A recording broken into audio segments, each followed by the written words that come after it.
¿Qué grabó? Nada. Ya.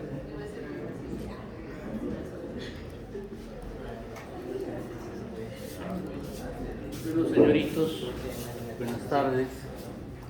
El día de hoy vamos a conversar sobre fármacos hipnoanalgésicos. También los pueden ustedes tratar como analgésicos opioides. Lo que vamos a tratar lo tienen ustedes allí. Es una agenda un poquito larga, pero no hay forma de cortarla, a menos que deseemos pasar por alto algunos conceptos que creo son de importancia para poder entender bien el tema. Los analgésicos, tal como uno puede intuir por lo que escucha en el término, tiene mucho que ver con lo que es dolor. En todo caso, recordemos, si acaso no lo hayamos visto más antes, sino que es todo el concepto, que dolor es toda experiencia sensorial y emocional desagradable que está asociada a daño tisular real o potencial, o bien descrita en términos de tal daño. En buena cuenta, pues, el dolor es una sensación que indica un riesgo, un peligro, un daño. Pero también, si el dolor persiste y no hay remedio disponible para alterar su causa o manifestaciones, el dolor puede ser una enfermedad en sí misma. ¿Qué quiere decir esto? Que el dolor lo solemos conceptuar como un síntoma, una manifestación asociada, como ustedes pueden ver, a algo que está causando algún daño.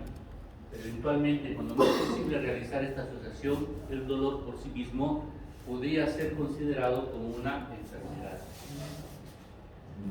Conceptos importantes para el manejo del dolor, dado que en la actualidad ya inclusive en los hospitales tienen unidades de tratamiento de dolor, que suelen ser manejadas básicamente por los anestesiólogos.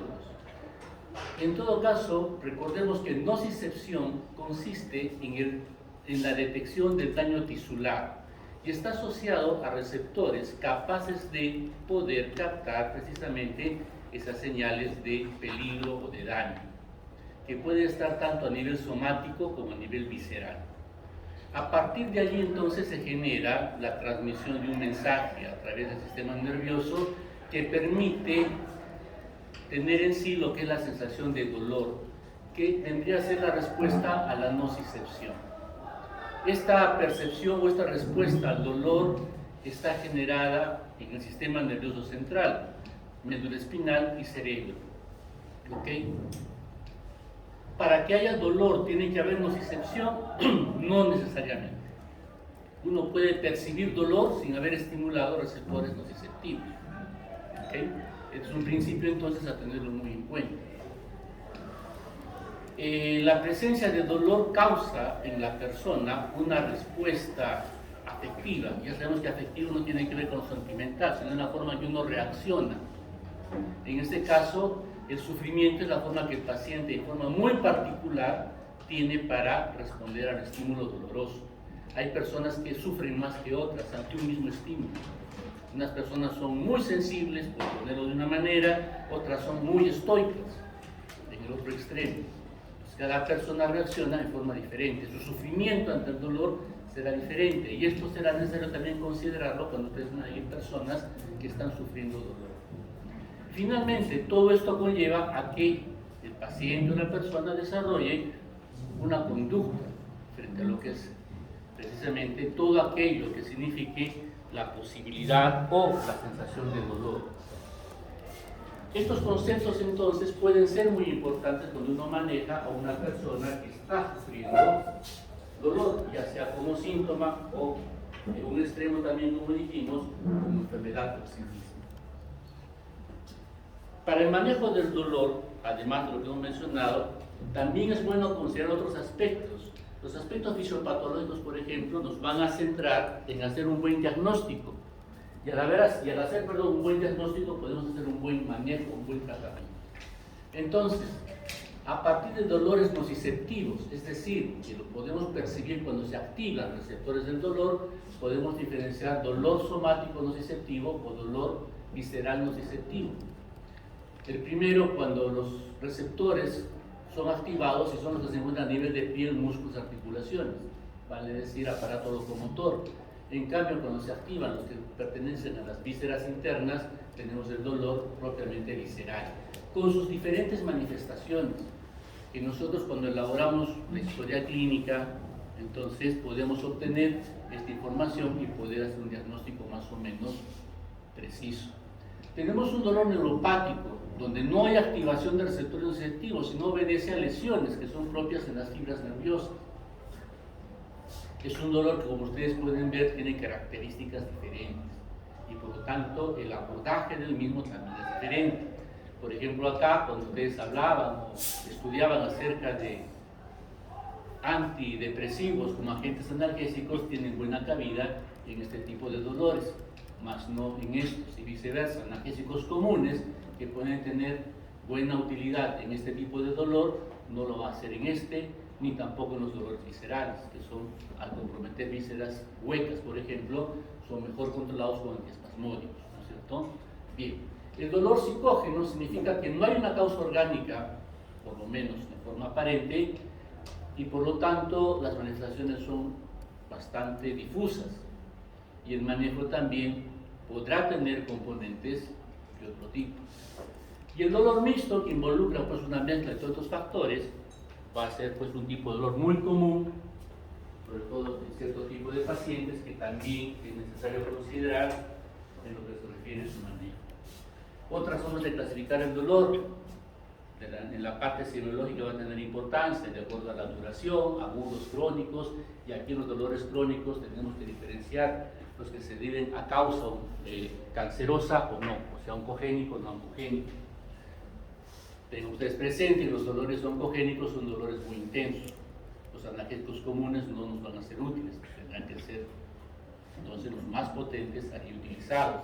El dolor oncógeno puede ser asociado a dolores neuropáticos por compromiso de fibras nerviosas, raíces nerviosas, etc. Y por lo tanto también el manejo puede involucrar varios tipos de abordajes.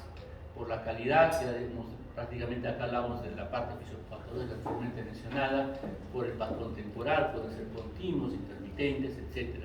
Pero generalmente nosotros nos fijamos en esto, aunque no es la única característica que deberíamos tener. Nos fijamos en la intensidad, leve, moderado, severo o grave. ¿Okay? Bien, todo eso entonces nos va a ayudar a poder categorizar y hacer un buen manejo. Es importante también recordar la transmisión de las señales dolorosas. Tenemos un sistema antiguo, el palo espinotalámico, pero lo que más nos interesa en este momento es el neoespinotalámico.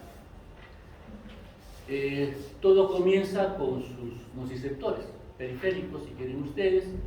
La neurona ingresará por el asta posterior de la médula espinal, hará sinapsis en las tres primeras láminas de Rexel, otra parte de neurofisorio, ustedes la conocen de repente mejor que yo y más actualizada. Allí una segunda neurona va a decusar la línea media y va a ascender por la parte lateral de la médula espinal, conformando el haz espino-talámico lateral, ¿no? Y del tálamo se proyectarán las fibras hacia la corteza sensitiva.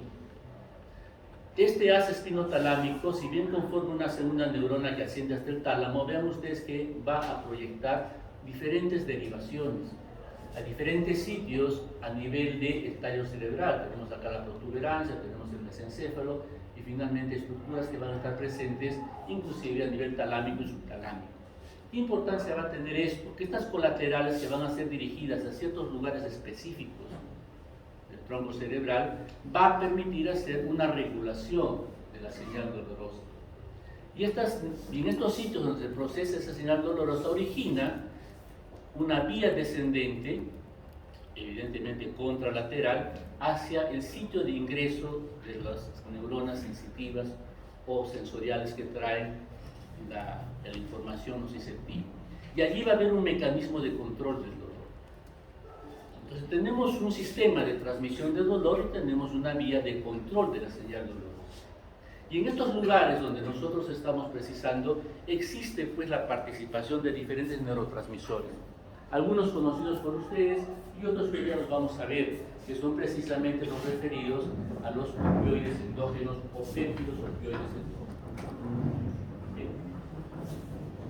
Para precisar algunos conceptos de repente que son interesantes, tenemos acá, que nos basamos o nos fijamos en la parte más periférica, donde están los receptores del dolor, tenemos pues la presencia de receptores que van a captar señales químicas, mecánicas o térmicas. Esto ahora está bastante bien, digamos, determinado, me imagino, por los ámbitos de las clases correspondientes, sino acá en la diapositiva tiene información que les puede ayudar para comprender. Vean ustedes que se van a generar potenciales en base a flujo de iones sodio-calcio que van a generar señales que van a transmitirse por los nervios correspondientes. ¿Okay? Estas mismas terminaciones sensitivas pueden ser moduladas por agentes sensibilizantes, o sea, ante la presencia pues, de diferentes situaciones que van a producir dolor, pueden producirse también condiciones que van a ayudar a sensibilizar estas terminaciones para captar o generar señal dolorosa. Muchas van a estar en relación con activación de la proteína quinasa C o proteína quinasa A, vale decir, vía de calcio-calmodulina o adenosina, que por lo general van a regular ¿qué cosa? Tanto a los receptores del dolor como también a canales de sodio, lo que va a facilitar la generación de potencialización y con esto transmisión de señales dolorosas. Y esto también nos puede ayudar a entender cómo actúan algunos analgésicos aquí, desensibilizando las terminaciones nociceptivas. Ya estamos ya a nivel ahora de médula espinal. Cuando la neurona sensitiva hace sinapsis con esa otra neurona en la lámina de Rex. Vean ustedes que la transmisión también de señales dolorosas involucra algunos neurotransmisores en particular. Si nos fijamos nosotros, vamos a tener acá glutamato, vamos a tener sustancia P, vamos a tener algunos neuropéptidos como el gen relacionado a la calcitonina, algunos péptidos derivados neurógenos también, que van a actuar en sus receptores correspondientes. Los receptores de glutamato pueden ser tipo canal iónico, como son los de AMPA o NMDA, inclusive, estos últimos los conocemos un poquito ya, son o van a viabilizar ingreso de calcio. Y los otros regulan, receptores de uroquinina y otros más, van a regular o van a modular lo que se llama una respuesta lenta. Primero una respuesta aguda, cambio iónico inmediato, y la respuesta lenta que depende de otros mediadores que van a ser generados, como dice allí, en forma lenta pero sostenida para generar una señal dolorosa más persistente.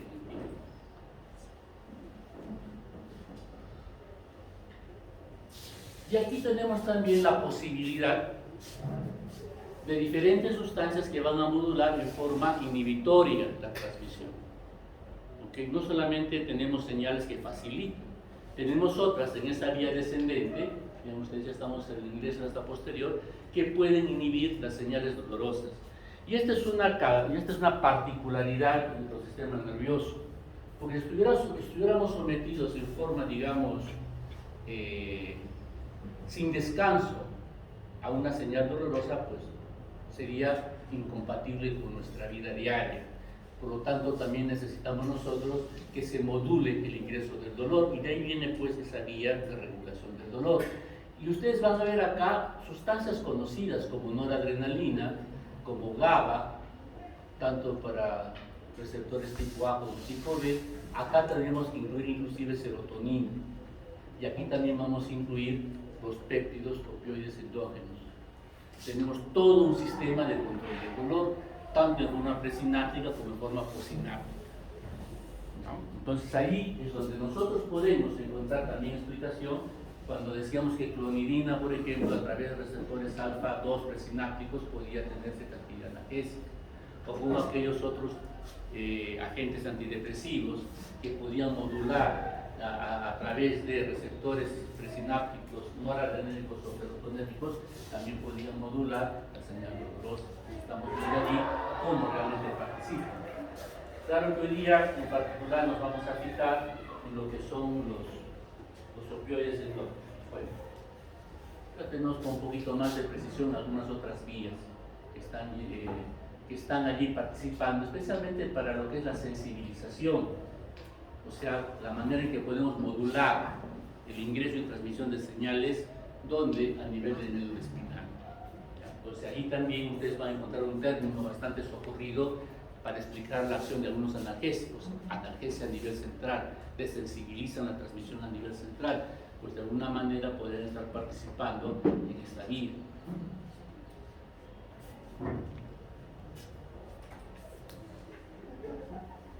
Bien, y aquí simplemente para recordar entonces que también el daño a nivel neuronal, esta neurona ingresa por la asta dorsal, puede, al ser dañada, producir o generar impulsos eléctricos, en buena cuenta, que entren a la vía del dolor, sin que haya necesariamente activación de qué, sin que haya necesariamente activación de las terminaciones nociceptivas, que es lo que sucede en el dolor tipo neuropático, ya sea por daño directo en la fibra nerviosa o en el axón, como también por inflamación vecina, presión y otras cosas más, que es lo que comúnmente sucede en las lesiones radiculares, ¿no? En la salida de la columna, especialmente en la lumbar, para que ustedes también ya creo que de alguna manera lo han revisado semiológicamente. Bien, con todo esto entonces vamos a entrar a lo que es el manejo farmacológico del dolor, y para esto nosotros utilizamos como estrategia la escalera analgésica propuesta, entre otras cosas, por la Organización Mundial de la Salud, donde progresivamente vamos a ir utilizando analgésicos de mayor a menor actividad que pueden estar o no asociados con agentes coadyuvantes. Los dolores leves, por ejemplo, podemos utilizar analgésicos comunes, llamémoslo analgésicos no opioides, porque desde ya vamos pensando que los analgésicos opioides o hipnoanalgésicos son aquellos que tienen una actividad farmacológica más potente. Entonces acá tenemos pues desde el conocido paracetamol hasta el sana manzana, colita de mal rana, ¿no es cierto? ¿No? Dolor leve, más uso de adyuvantes. ¿A qué llamamos adyuvantes? Pues agentes que de alguna manera van a ayudar a controlar el dolor. Podría ser un relajante muscular. Pensemos pues en una contractura, producto de un sobreesfuerzo físico, haciendo actividad deportiva, y una contractura, duele, damos un analgésico común y lo asociamos con un relajante. Podemos pensar inclusive no solamente sustancias farmacológicas en sí, puede ser el uso de frío, el uso de calor u otros, ¿no es cierto? Bien, si el dolor no fuera controlado porque ya es un dolor moderado, utilizamos analgésicos un poquito más enérgicos que pueden inclusive utilizar la combinación con opioides de menor intensidad o opioides menores, que pueden estar o no asociados a los anteriores analgésicos, asociados o no a los coadyuvantes. Hablo de relajantes, hablo de antidepresivos tricíclicos, qué sé yo, ¿no? Y cuando ya estamos ante dolores muy intensos, de naturaleza grave, donde ya pues estos tienen escasa utilidad, vamos a utilizar opioides potentes, que pueden estar también asociados a estos analgésicos y a los coadyuvantes. Analgésicos de uso común, acá podemos considerar analgésicos opioides moderados o menores, y acá analgésicos opioides potentes más todos los anteriores. Y cuando esto falla, entonces ya habrá que tomar otras consideraciones. Y en ese caso ya no utilizamos la escalera, sino utilizamos el ascensor farmacológico. ¿Okay?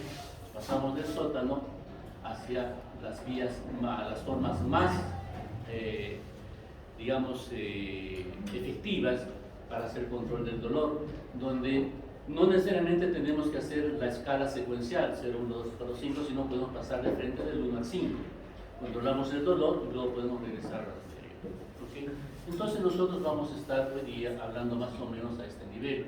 Analgésicos opioides, débiles en todo caso, como tramadol, codeína, pueden estar asociados a aspirina, paracetamol, hablaremos de morfina, o en todo caso de otros también que ustedes han visto que se utilizan mucho en el hospital, como el fentanilo, y luego tenemos ya otros medios ya que escapan de nosotros.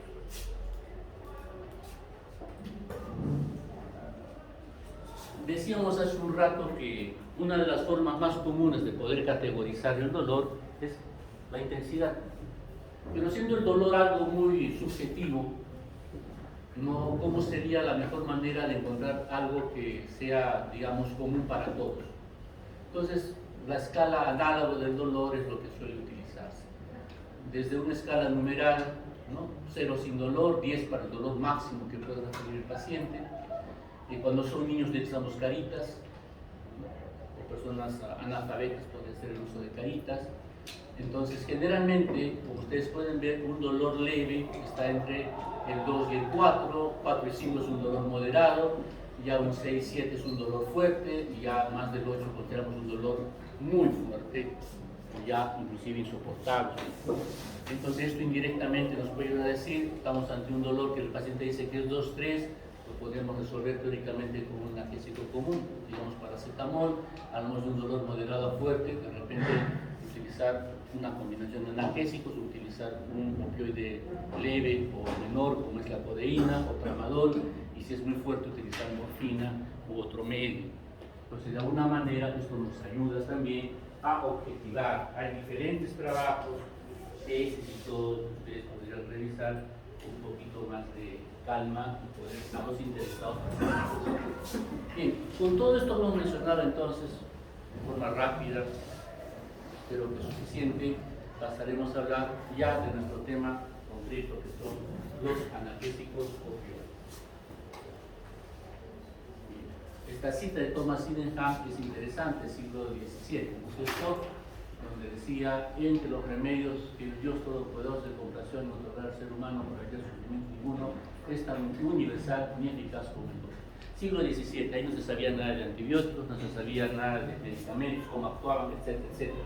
Simplemente la persona enfermaba, la mayor parte moría. Las personas que enfermaban, ¿qué sufrían? Sufrían dolor, ¿qué más? Sufrían tos, sufrían diarrea. Lo más común. El opio, bendito sea, aliviaba el dolor, controlaba la tos y aliviaba la diarrea. Entonces, para la medicina de entonces, el opio resultaba uno de los instrumentos más importantes. Utilizado hasta no hace mucho, hasta el año 1970-75 todavía se encontraba, más o más, en 1980, ustedes podían ir a las farmacias y pedían elixir paregórico y se vendía como tal. El elixir paregórico es una tintura de opio, que la fabricaban o la producían en las diferentes bodegas y farmacias, era parte del arte farmacéutico. Y en la actualidad pues ya no se encuentra. Para aliviar la diarrea tenemos algunos derivados precisamente de los opioides. Para alivio de la tos tenemos muchos que son derivados de opioides. Y de analgésicos, bueno, no hablemos mucho del asunto porque ahí está lo que vamos a ver. ¿Qué son los analgésicos opioides? Pues son alcaloides y derivados semisintéticos del opio, también fármacos sintéticos y péptidos endógenos que interactúan con receptores opioides. ¿Sí? Todo es considerado como analgésicos opioides. Hasta el año 1974 no se sabía de la existencia de receptores opioides, pero sí se sabía que los derivados del opio aliviaban el dolor. Para ese entonces ya las teorías farmacológicas eran plenamente vigentes, es decir, para que haya un efecto farmacológico se necesita que haya un receptor. Y si hay una sustancia que alivia el dolor, tiene que haber un receptor correspondiente, ¿no es cierto? Entonces, hasta esos años se encontró los receptores opioides. Muy bien. Pero si hay receptores, ¿cuáles son sus ligandos? Entonces, a partir de ese año también comenzaron a descubrirse los opioides endógenos. Estos analgésicos opioides o hipnoanalgésicos tienen esta característica. Además de producir analgesia, alivio del dolor, producen sedación y sueño, hipnoanalgésicos. Pero esto se asocia a dos características muy importantes. Generan tolerancia y dependencia física, es decir, son adictivos. Y a partir de aquí entonces tenemos que considerar que el uso de estas sustancias debe ser lo suficientemente cuidadoso y juicioso para aliviar al paciente y evitar estos inconvenientes. Lo cual ustedes verán o comprenderán al final de la clase que para el manejo de ciertas condiciones suele no ser de tanta importancia, porque está por encima la calidad de vida del paciente. Bueno, los péptidos opioides endógenos son considerados en sí mismos como opioides. Y ustedes pueden ver que la lista no es muy corta: endorfinas, dinorfinas, encefalinas, nociceptina, morfanina, que es la última que se ha descrito en los años 80 más o menos. Son péptidos, son derivados de proteínas precursoras que comparten algunas características en común, como en la parte N terminal estos aminoácidos, ¿no? tirosina, glicina, fenilalanina, leucina y a veces metionina, excepto la orfanina o nociceptina, que tiene una fenilalanina en lugar de tirosina acá al principio, pero lo hace bastante común, lo que quiere decir que el sitio donde se unen en el receptor es bastante común a todos estos. Las endomorfinas es otra clase de opioides endógenos, tienen una secuencia diferente y son agonistas receptores MOP. ¿Qué son los receptores MOP? Entonces ya hablamos vamos a hablar ahora, lo que sí es más importante, de los receptores opioides, los cuales tradicionalmente eran designados como mu, delta, kappa, y actualmente los nociceptinos, pero ahora la tendencia es hablarlos como receptores de tipo MOP, DOP, KOP, ¿no?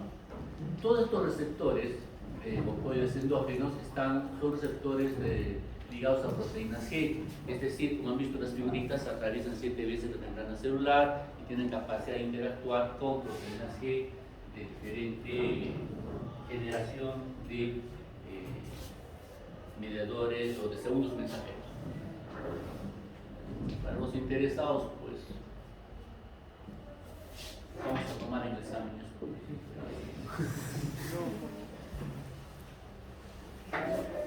También es informativo simplemente de dónde vienen, ¿no?, los diferentes subtipos de receptor, acciones de agonistas, antagonistas, de dónde viene el delta, por ejemplo, de dónde viene, porque se descubrieron cuando se estudiaba el conducto deferente de las ratitas, ¿no? Entonces, de ahí viene deferens delta, ¿no?, por ejemplo, para los interesados. Bien, ¿cómo clasificamos? Esto es más importante, a los opioides endógenos. Vamos a clasificar como agonistas totales, eficaces, potentes, agonistas parciales, es decir, que van a ocupar, no por completo, no van a tener una efectividad completa al ocupar receptores, se unen pero pueden desplazar a otros, que son los totales. En rigor no va a haber un efecto biológico completo. Hay otros que son agonistas antagonistas. ¿Por qué? Porque pueden ser buenos agonistas, vale decir, para receptores mu, por ejemplo, pero no tanto para kappa, ¿no? Pueden ser para D, para D-dinorfina y otros. Entonces, esta combinación permite tener perfiles farmacológicos bastante complejos, muchos de los cuales tienen mucho que tener con el manejo de las adicciones y también como agentes para poder resolver las mismas. Y finalmente tenemos los antagonistas, que básicamente van a servir para poder controlar los casos de intoxicación por opioides. ¿Okay? Entonces, la clasificación, debido al diferente número de receptores, es un poquito más complicada de lo que actualmente hemos visto, que son agonistas antagonistas, ¿no? El mecanismo de acción involucra acciones presinápticas como posinápticas.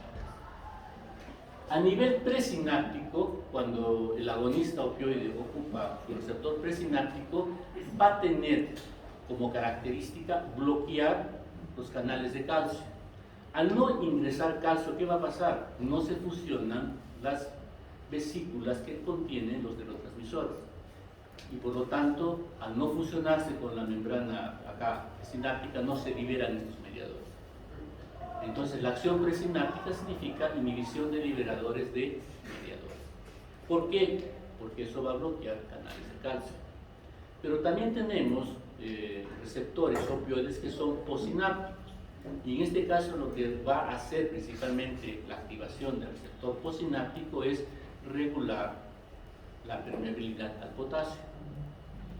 El potasio va a salir, por lo tanto el interior de la siguiente neurona va a ser más negativo, y al ser más negativo se hiperpolariza y por lo tanto va a inhibir la transmisión de potenciales excitatorios o potenciales de acción, es lo que significa en otras palabras que haya transmisión, en este caso de qué, de señales sensitivas dolorosas.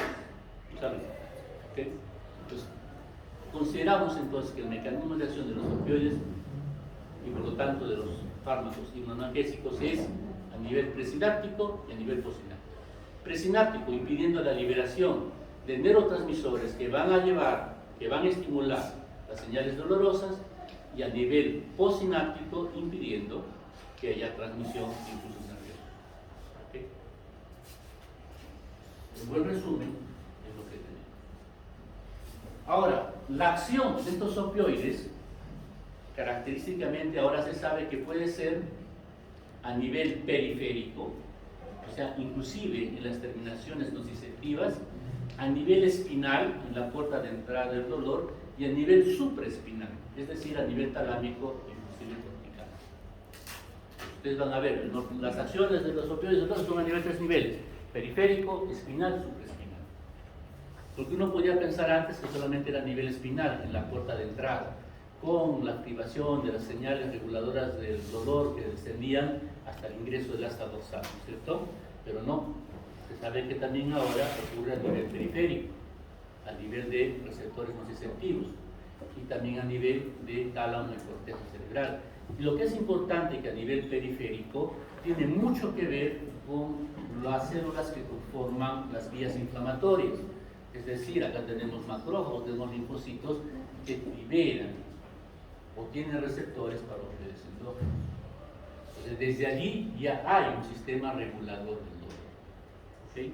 Entonces, esto significa que nuestros opioides, nuestros quimoanalgésicos, van a tener pues, actividades variadas importantes que juiciosamente utilizadas nos van a llevar a hacer un buen manejo del dolor. Pero por otro lado también tenemos como efecto indeseable lo relacionado con los fenómenos de habituación que conducirán finalmente en el sistema nervioso central a lo que son las adicciones. Entonces aquí también se ha visto que todo el sistema de arrestinas y otros mediadores, bueno, otros sistemas de control de sensibilización y desensibilización de receptores tienen lugar a nivel del sistema nervioso central y que pueden estar involucrados con respecto a las respuestas a corto y largo plazo a los opioides en esas vías y en esos centros correspondientes, ¿no?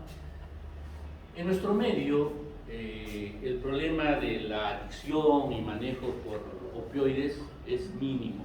Nuestro problema es cocaína, ¿no es cierto? Y en mucha menor proporción la marihuana, el cannabis. Pero en Estados Unidos y Europa la adicción por heroína y otros derivados opioides es importante. Entonces allí, ustedes en sus libros inclusive encontrar capítulos completos para que tratan sobre el manejo del paciente que es adicto y el manejo con respecto a la adicción por opioides. Bien, el opio, recuerden ustedes, es el látex que se extrae de la cápsula de la dormidera, de la amapola, que se ha desecado, o sea, se ha dejado secar y luego se ha triturado. Ese polvo es el opio. A partir de ese opio, uno extrae diferentes alcaloides, sustancias orgánicas, naturaleza base, ¿no es cierto? Entre los diferentes alcaloides, porque son un montón los que tiene el opio, el más importante es la morfina, y es el patrón, si quieren ustedes, de los diferentes hipnoanalgésicos. La morfina va a tener acciones en sistema nervioso central y también a nivel periférico, sobre todo a nivel del músculo liso y algunas glándulas. Pero a nivel del sistema nervioso central es de repente lo que más nos interesa. Y ahí ustedes van a encontrar que el principal efecto es la analgesia. La morfina como tal es uno de los más potentes analgésicos y va a tener un pronunciado efecto, como ustedes pueden ver allí, está bien descrito, en el componente afectivo del dolor, ¿no? Recuerdan lo que tiene que ver con el sufrimiento. Bien, se dice, por ejemplo, que el paciente con dolores intensos y que recibe morfina siente el dolor, pero no le importa. Ya está. Tengo dolor, pero lo tolero, lo soporto. Entonces es una característica importante. Digamos que cuando el dolor es muy intenso, la morfina de repente no lo va a anular, no lo va a resolver, pero la forma en que el paciente reacciona es totalmente diferente. Hay cierta indiferencia, entre comillas. El paciente puede tener una sensación de euforia, menos frecuentemente disforia, o sea, de malestar. Y esta disforia se dice, la va a sentir el paciente, uno, cuando no tiene dolor, y dos, cuando se expone inicialmente a estos derivados opioides. Entonces, esta sensación de euforia y bienestar es la que, de alguna manera, se está relacionada con las adicciones, ¿no? A principios del siglo XX, en el Perú, en Lima, concretamente, había los fumaderos de opio, ¿no? La gente iba allí a fumar opio, de alguna manera, pues, a aislarse, a superar sus malos momentos característicos. Bueno, la sedación, tipo analgésicos, pues en sedación, inducción del sueño, un sueño de fácil despertar, y puede haber interrupción de los patrones crónicos del sueño, especialmente el sueño de movimientos rápidos. La morfina y otros analgésicos pueden ser proconvulsivos, lo cual indica tener cierto cuidado. Característicamente son depresores respiratorios, deprimen el centro respiratorio, y la disminución de la capacidad respiratoria se da especialmente en la frecuencia respiratoria. De tal manera, como veremos posteriormente, el paciente intoxicado por morfina u otros analgésicos puede tener una frecuencia de 4 o 6 por minuto, a diferencia de las 16 a 18 que puede ser una frecuencia normal. Es una práctica muy importante. El otro aspecto resaltante es la miosis que produce. Una miosis puntiforme que también es característica, junto con la depresión respiratoria, de la intoxicación por ejemplo. Produce náuseas y vómitos, por lo menos durante las primeras aplicaciones o administraciones de medicamentos. Después generará tolerancia. Rigidez de tronco es una característica muy importante, tanto así que puede limitar la capacidad ventilatoria del paciente. En animalitos menores, la rigidez de tronco que se da por estimulación de ciertos centros espinales es característica y que se puede utilizar para hacer un dosaje de los opioides. Cuando se hacía prácticas de laboratorio era común hacer esta demostración. Ya no se hace eso, ¿no? Pero digamos históricamente la morfina para el ser humano es sedante, pero para otras especies animales es estimulante. Por ejemplo, se dice que a los gatos les inyectan morfina y tienen ustedes que escaparse, pues si los agarran los hacen tiros, ¿no? Porque se estimula de tal manera que se pone muy agresivo. Y en los caballos de carrera los hacía correr más rápido. Entonces una forma de hacer topaje en las carreras de caballos, pues en el siglo XIX, era administrar morfina al caballito de bajo y volaba, ¿no? Bueno, entonces ¿qué se hacía? Se hacía ya algunos controles de antidoping rudimentarios.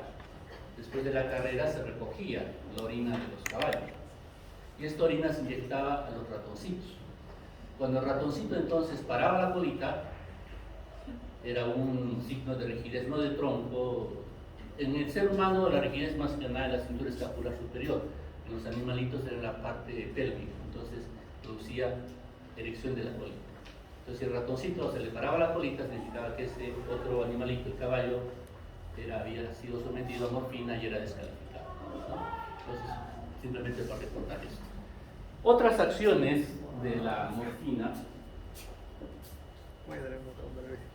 que vale la pena tener presente, por ejemplo, ya es a otros niveles. Al sistema cardiovascular puede producir vasodilatación periférica, puede inhibir ciertos reflejos receptores, en la isquemia puede tener cierto efecto cardioprotector.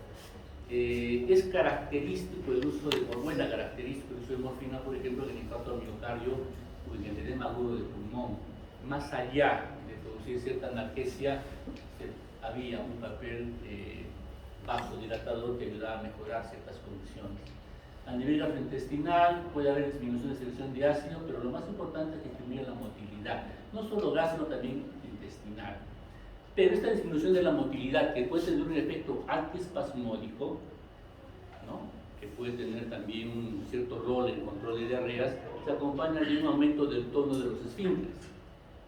Una mayor tonicidad o contracción del esfínter rectal, por ejemplo, que también puede controlar diarrea, pero también lo que era importante en vías biliares podía producir contracción del esfínter. Puede, ¿no? De hecho no puede, ¿no? Pero produce contracción del esfínter de Ore, ¿no? Y esto puede ser contraproducente, sobre todo cuando hay pancreatitis, ¿no?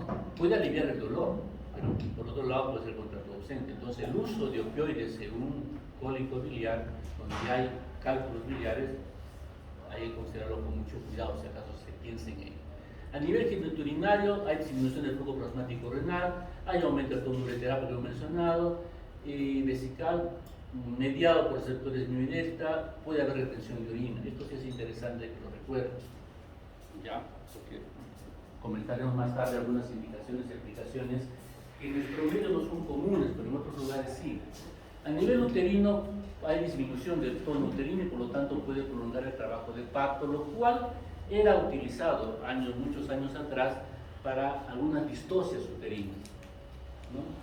El problema es que si bien aliviaba el dolor en la madre y podía terminar regulando la contractilidad uterina, era que al pasar al feto producía depresión respiratoria. Esta depresión respiratoria podía condicionar accidentes en el recién nacido, por lo tanto, esto ya no es una aplicación que se dé, por lo menos para opio derivado. A nivel neuroendocrino puede alterarse algunas hormonas que se dan a nivel hipotalámico y hipoficiario. A nivel de piel, es característico que produzca aumento de la sudoración, piel roja, eso es estupefaciente, escozor por liberación de histamina. En el sistema inmunológico hay ciertos cambios y acá lo interesante es que estos cambios que se pueden dar son antagonizados con la aloxona, que es el antagonista de los opioides. Entonces, habría un papel regulador inclusive de la respuesta inmune, que pudiera estar venido a menos en quién, en las personas que son adictas. Y la prueba está allí, y que pueden ser antagonizados por el antagonista de los opioides. Bien. La morfina es un alcaloide de tipo antracénico, pero o sea, en otras palabras, 3 anillos bencénicos ligados. Acá está la parte amino, que es la parte básica, y vean ustedes que tiene 2 residuos OH, o sea, tiene cierta polaridad, no es totalmente hidrofóbico, perdón. Entonces eso determina que si bien su distribución es amplia y también su absorción es buena por casi todas las vías, llega lentamente al sistema nervioso central. Es decir, esta polaridad determina un pasaje lento, pero va a llegar. Tanto así son sus acciones correspondientes, analgésico y todo lo demás, ¿no es cierto? El metabolismo es hepático, como ustedes pueden ver por conjugación en estos lugares, en el hidroxilo 3, hidroxilo 6 y en ambos. Lo que es interesante es que el glucurónido 6, o sea, cuando acá añade su ácido glucurónico, tiene actividad analgésica, persiste la actividad analgésica por un tiempo mayor al tiempo de vida de la misma morfina. Entonces, cuando el paciente recibe morfina a largo plazo, parte del efecto mantenido es debido a la persistencia del glucurónido. Y lo que resulta todavía más interesante es que el glucurónido 3 más bien produce dolor. O sea, a pacientes que le dan morfina y el alivio del dolor no es como ustedes esperarían. De repente, por la actividad en esos pacientes, una actividad del glucurónido 3 por encima normal, lo que termina, lo que dice acá, el efecto parador. ¿Okay? La eliminación en la orina de los glucurónidos correspondientes. Hay circulación enterohepática, en el sentido que los glucurónidos pueden pasar a la bilis, y en la bilis, por acción de la flora bacteriana, hidrolizar y ser absorbidos intestinalmente y crear círculos allí, ¿no es cierto? Lo que determina una persistencia en el organismo y efectos también que pueden ser más o menos prolongados. Bien, si bien la morfina es el principal analgésico, tenemos otros. La codeína, que es otro alcaloide derivado del opio, ¿no? Tenemos oxicodona, digamos de los más conocidos, codeína, meperidina, oxicodona, morfina, fentanilo. Los otros los utilizan poco en nuestro medio. Vean ustedes que hay se puede lograr cierta equivalencia de dosis. ¿Ya? Entonces uno puede manejar la dosis en el paciente y obtener un efecto analgésico más o menos equipotente. Claro, los que son de menor potencia requieren dosis muy altas que ya van a lindar con ciertos efectos especiales, por lo tanto no será conveniente. Y en todo caso la intensidad del dolor de la acción analgésica puede no ser suficiente. Pero de alguna manera es posible combinar, sobre todo aquellos que son más o menos potentes, como sería oxicodona, meperidina y morfina. Entonces esta tablita de alguna manera les puede ayudar, ¿no? Por ejemplo, vamos a ver morfina. 30 miligramos de morfina serían equivalentes a 300 de meperidina y podrían ser equivalentes a 200 de codeína, algo así. Entonces, en el manejo del dolor, antes de utilizar morfina, uno puede utilizar o tratar de utilizar dosis equipotentes de otros analgésicos menores o con menos componente indeseable. Bien, además de la morfina, estos son los que tienen mayor utilidad en nuestro medio.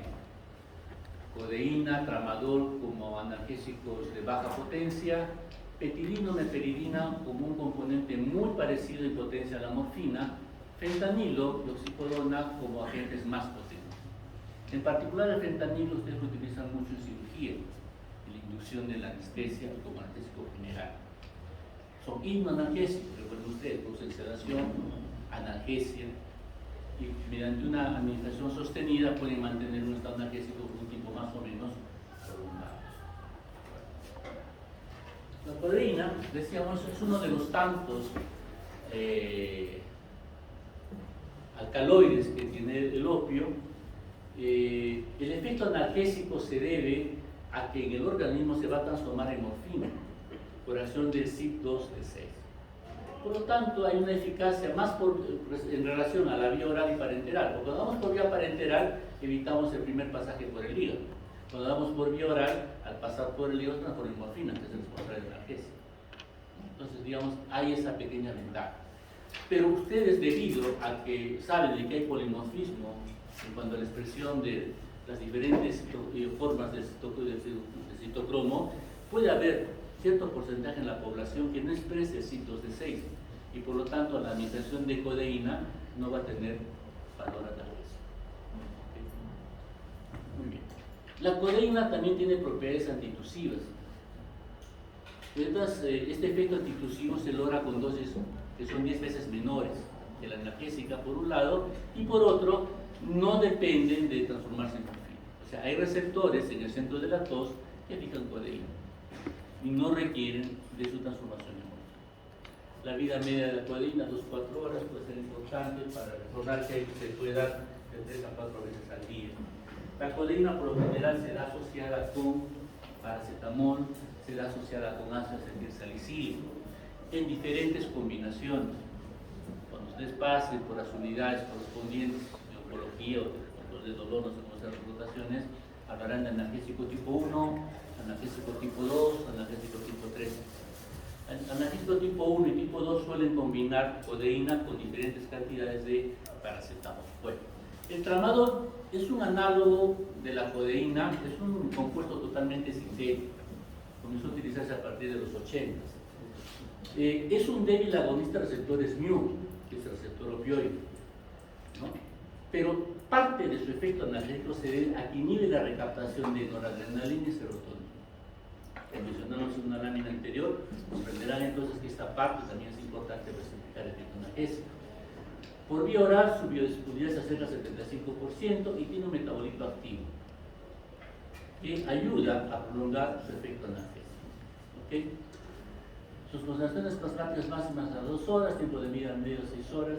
Es uno de los analgésicos más utilizados en el hospital para control de pancreatitis y otras cosas más que requieren un analgésico importante sin llegar a la, digamos, potencia de la morfina. El tramadol entonces lo utilizarán ustedes.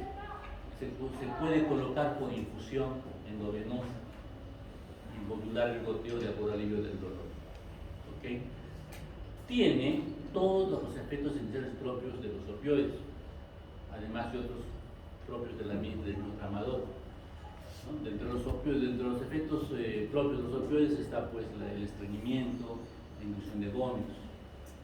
Entre los más propios está que paradójicamente produce dolores intensos de cabeza o cefaleas intensas. Como es análogo a codeína, tiene dolor leve a moderado. Se utiliza en las distocias del parto porque no produce depresión respiratoria importante en el neonato. Es lo que ha reemplazado a la morfina o a la meperidina en la analgesia de parto. Aún así, ya no se utiliza mucho. La petidina o meperidina es un analgésico importante potente de receptores opioides es de menor potencia que el opio. Hablamos de potencia farmacológica, es decir, la cantidad de medicamentos, pero en cuanto a afinidad o acción sobre receptores, es un analgésico potente. Tiene un problema, que tiene un metabolito, la norpepidina, que es tóxico, neurotóxico. Y esta norpepidina o normepiridina tiene un tiempo de vida medio largo, es decir, tiende a acumularse. Por esta razón, entonces, no se usa petidina o meperidina para el manejo del dolor crónico. Es decir, en un paciente con cáncer no van a utilizar petidina. ¿Por qué? Porque su uso determinaría acumulación de metabolito tóxico con las complicaciones correspondientes. ¿Dónde van a utilizar petidina entonces? Dolores intensos pero de corta duración. La petidina es uno de los analgésicos más utilizados pues, en tiempos de guerra, ¿no es cierto? Morfina, petidina, están los preferidos, que son para tiempos cortos. Algunos procedimientos en la neuroleptoanalgesia, por ejemplo. En la neuroleptoanalgesia uno combina, entre otros, petidina o meperidina con un neuroléptico, y eso proporciona un grado de sedación y analgesia consciente que permite, digamos, aliviar el dolor del paciente con cierta indiferencia. Bueno, los efectos adversos: estreñimiento, retención urinaria, depresión respiratoria, la sedación, convulsiones, son todos comunes entre los opioides. La petidina tiene interacciones importantes con inhibidores de la monoamina oxidasa. Entonces hay que evitar su uso conjunto. Dextrometorfano es un derivado. El isómero dextro es uno de los antitusivos más utilizados. El isómero levo, el levometorfano, es un analgésico opioide de alta potencia. Vean simplemente la diferente orientación en el espacio condiciona efectos diferentes, ¿no? Inhibe la captación de serotonina, entre otras cosas, lo cual va a tener efectos importantes en cuanto a la respuesta del paciente. El fentanilo es un agonista mu, 100 veces más potente que la morfina. Se puede administrar en parches. Al ser más potente se puede utilizar en infusiones muy diluido, lo que va a tener una amplia utilidad, sobre todo en la anestesia conducida por el paciente, la analgesia, conducida para el paciente. Cuando el paciente cursa con cuadros dolorosos muy intensos, y en esa escala moderada, en esa escala del dolor, ¿no?, secuencial que uno sigue, puede encontrar ya momentos en que el control requiere medidas más, digamos, complicadas. Entre las posibilidades está la infusión mediante bombas de analgésicos, como el fentanilo. Otras veces se puede colocar un catéter intratecal, ¿no?, donde el paciente por sí mismo se va dosificando la cantidad de acuerdo al dolor que sienta del analgésico. Esa es la analgesia conducida por el paciente. Un catéter subcutáneo, un catéter endovenoso, un catéter intratecal. El paciente siente el dolor, se inyecta un poquito. Entonces, como el fentanilo es muy potente, uno puede utilizar diluciones grandes, de tal manera que producimos efecto analgésico, y si el paciente se da un poquito más, no corremos el riesgo de que caiga en intoxicación. ¿Okay? Esa es la ventaja de ser muy potente y utilizar, digamos, diluciones importantes. La oxicodona es otro derivado muy utilizado, sobre todo en pacientes de manejo de cáncer u otros estados dolorosos de difícil manejo, como podrían ser inclusive en un paciente con osteoporosis, una fractura de una vértebra a nivel dorsal o cervical, ¿no? Colapso de la vértebra produce dolor, una fractura patológica, dolor y movilidad. Entonces allí la oxicodona, sin llegar a la morfina o fentanilo, puede ser útil para controlar. Bueno, es un derivado semisintético. En realidad va a sufrir una transformación hepática como oximorfona, que es un potente agonista de receptores mu, ¿no?, o MOR. Su duración de efecto duratura es glucurosa. Químicamente tiene muchas semejanzas con morfina. De ahí porque inclusive sus glucuronios son prácticamente similares. Bien, indicaciones de los opioides en general. La analgesia, pues, es la condición sine qua non, ¿no es cierto? Edema agudo de pulmón, una indicación clásica, creo que ahora ya no es tan importante como se utilizaba antes, en la medicación preanestésica, en particular el fentanilo, sulfentanilo, que son los derivados correspondientes, manejo de tos y diarrea, los opioides en sí ya no. Para la tos, el dextrometorfán; para la diarrea, el aloperamida.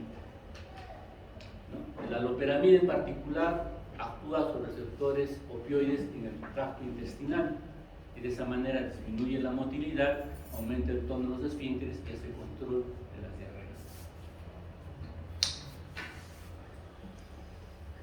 Y finalmente, es posible encontrar intoxicaciones no solamente pues en personas que hacen abuso de opioides, sino también en personas que hacen mal uso del mismo por cuestiones de analgesia, o también porque el mismo personal médico no hace bien la indicación o hace bien el manejo. Entonces, ¿qué es lo característico del paciente intoxicado? En primer lugar, la depresión respiratoria. Como dijimos, a predominio de la frecuencia respiratoria. Frecuencias respiratorias muy bajas son características. La miosis es también uno de los signos, aunque se menciona que si el paciente está en hipoxia importante, puede haber midriasis, una midriasis reactiva.